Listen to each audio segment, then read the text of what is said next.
से 4:30 के बीच में आप पानी पी सकते हैं सुबह, 3 से 4:30, 3 से पहले भी मत पीना और 4:30 के बाद में भी नहीं, क्योंकि हमारे यहाँ 4:30 बजे से फिर वर्तमान तिथि को मान लिया जाता है उदिता में।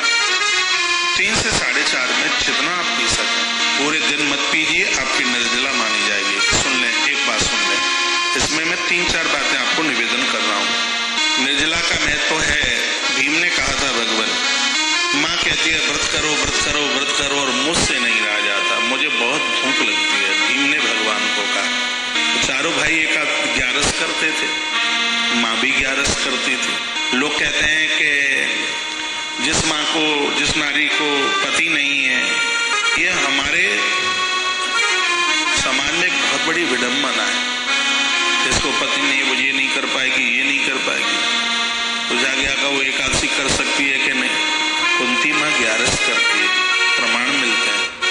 पांडु जी महाराज नहीं है, वो 11 और अपने बच्चों से भी करवाती थी, तो वो भीम से भी थी, लेकिन वो पेट को ही मरोड़ता रहता, मरा भूखा मरा हाय मरा। और कभी कभी लोग जब व्रत करते हैं ना, तो दूसरे दिन सुबह ही जगेंगे सो तूफान की तरह, अजय तुम्हें पता नहीं कल हमने व्रत किया और अभी तक कुछ बनाया नहीं, पता नहीं कौन सा गोवर्धन गिरिराज उठा के आ गई है, सुबह से ही दुत्कारेंगे, कल व्रत किया था। भीम भगवान के पास एकादशी पड़ गई थी, मैया ने जबरदस्ती से रखवा दी, कहा प्रभु ये मुझसे नहीं बनता, ऐसा कोई उपाय बता दो, एक बार कर लूं तो ये पूरे साल की एकादशियों का फल मिल जाए, कोई है व्यवस्था?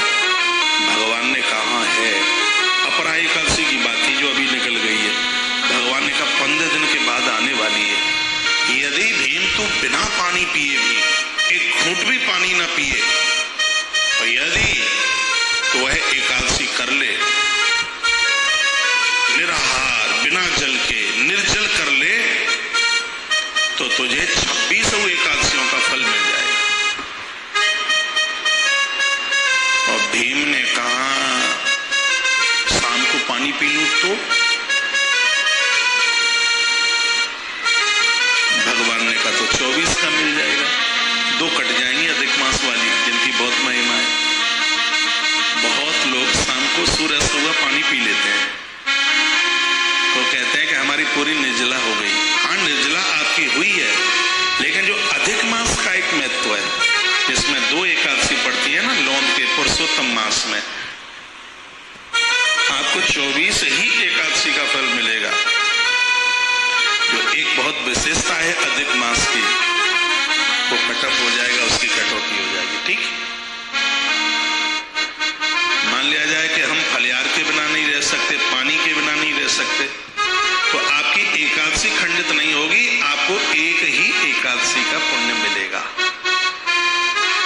बहुत ध्यान से सुन लें इस बात को। आप फलियार ले लेते हैं, आप जल ले लेते हैं, एक एकादशी का जो फल मिलता है वो फल आपको मिलेगा, उसको कोई नहीं रोक सकता।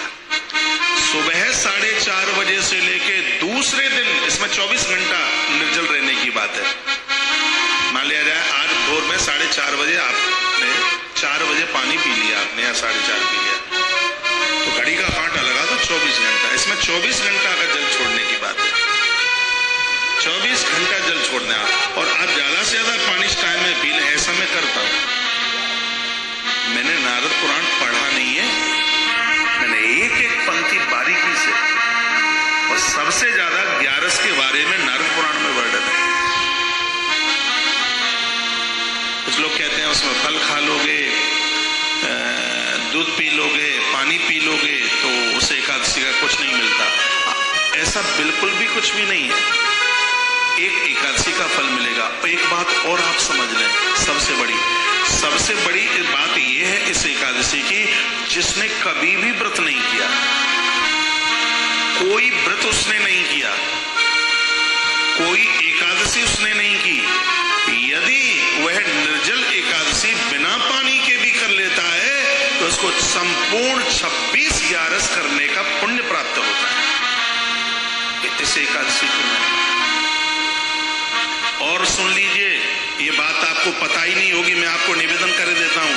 जो हर एकादशी करते हैं और निर्जला एकादशी करते हैं, 12 वर्ष में जितनी एकादशी पड़ती हैं उतनी एकादशी करने का पुण्य उनको तत्काल प्राप्त होता है।